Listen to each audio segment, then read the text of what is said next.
Want to know how a pro player would build his Purrely decklist leading up to the YCS and regional season? I'm Jake Quinsee. I have over 30 Premier tops, 60 regional wins, and this is Purrely 5.0. Over the last 4 weeks, I've given you 4 Purrely lists as I've been updating them week by week, making them better. Now, I'm giving you the list that I would actually play if a YCS was this weekend. Yes, some of you might not be able to obtain some of the cards just because you're waiting for the reprints. No problem. This is how I would have the YCS list. If you have any questions, let me know in the comments below. If you do like this type of content, click the subscribe button. And if you want to know the side deck lines, comment below. If a lot of you comment it, I will make a separate video telling you how I would side with this deck list. All right, guys, hope you like this profile. I've been pretty busy with this list. Let's get into it. Okay, here we go. This is Purrely 5.0. I like the list a lot. I wish there was actually a YCS this weekend for me to go and compete in. The list is 41. Now, I know in the last few videos I said you need to play 40. You're crazy if you play 41. But there's good reasoning behind why I'm playing 41. First of all, I'm playing an extra prosperity over just a singular copy, which increases the ratios and probability of me opening a starter. Secondly, it improves side deck options. It allows me to side deck a range of cards against different matchups. I built this deck to compete against multiple decks in a tournament. At a big event, and you're playing multiple rounds, you can't really control what decks you're playing against each round. So when you're playing an 11 or 12 round tournament, variance is much higher than usually at locals where you pretty much know the competition in 5 rounds. So of course we're playing the free Purrelys and the free Purrely Lilies. I mean, it's just non-negotiable. You have to play these 6. Like I mentioned in the previous videos, the ratios don't really change. So we're playing free Sleepy Memory, free Happy Memory, free Pretty Memory, the One Delicious Memory. I mean, we would play more if we could. We're playing max. And then for the other Purrely cards, we're playing free My Friend Purrely, the free Field Spell. I mean, if you're not playing free, you're crazy. And you might think I'm crazy. I'm actually playing 4. I'm playing Terraforming. You just want to see this card. This card is a win con. Literally gets you set up. It can turn your average boards into broken boards, especially with Baby Nor now. It's just insane. Yes, this card turns on Droll, but we kind of want to do that, and let me show you where and why. Okay, and then we're just playing a singular Purrely Leap. I'm not playing 2. It makes sense. I don't need 2. It just in terms of space as well. You'll see why, but yeah, this is basically the Purrely lineup that I'm playing. Feel free to screenshot. It makes it way easier for you guys just to in terms of building the deck list. Okay, next up we have 2 prosperities. So this is just for consistency. I originally had 40 cards on 1, but working out the probability calculator, it made sense just playing 2. And you just really want to open it. You just don't want to brick, even though the deck's more consistent now. And yes, most of you are still asking the question, should I go first or second post Duelist Nexus? Always go first now. You're crazy going second.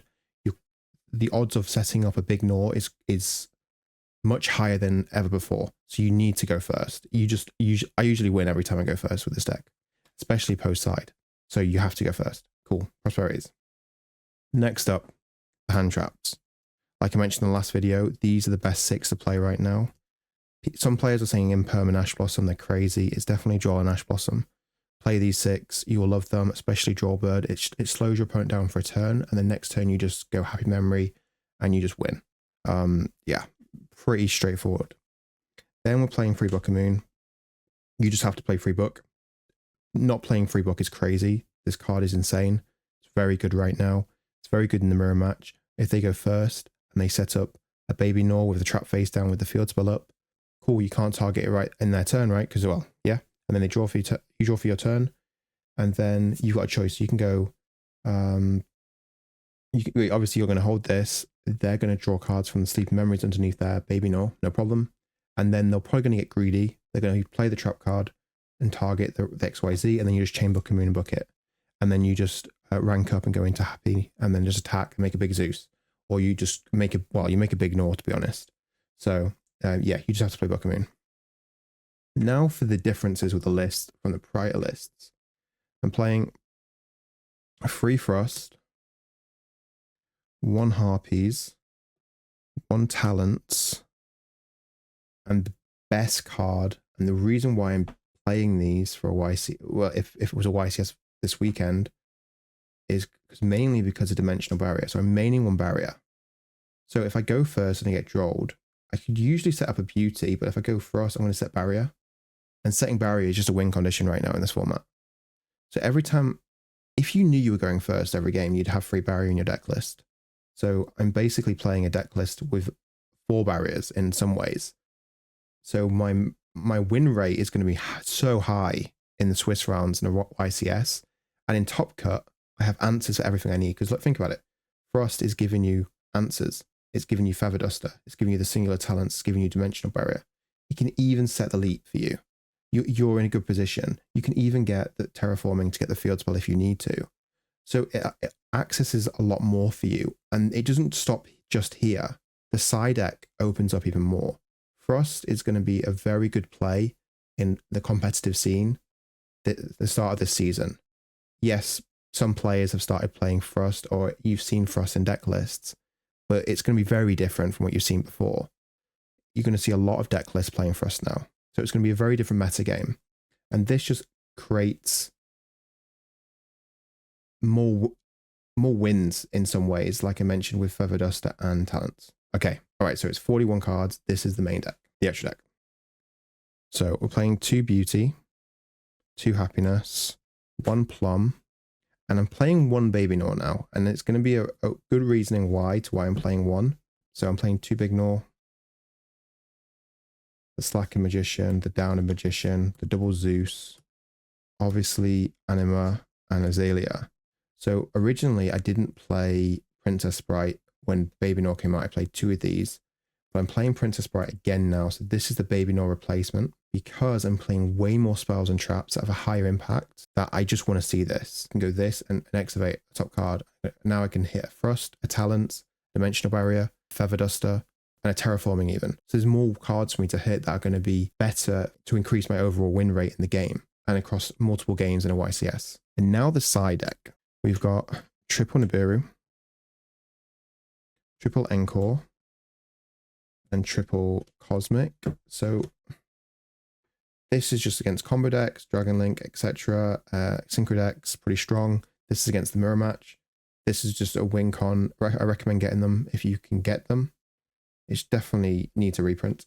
Then free Cosmic Cyclone for the trap decks, even for like Kashtira, etc. It's just very good. So these are just really good right now, especially in this deck. Then we're playing 1 Call by the Grave. Now, it's mainly for the Kashtira decks and the Rise and Drollbird. Now, I would like to main it, but I'm not going to main it because I only really want to have this in my deck when I go first. So every time I'm going to go first, I'm going to put Call by in.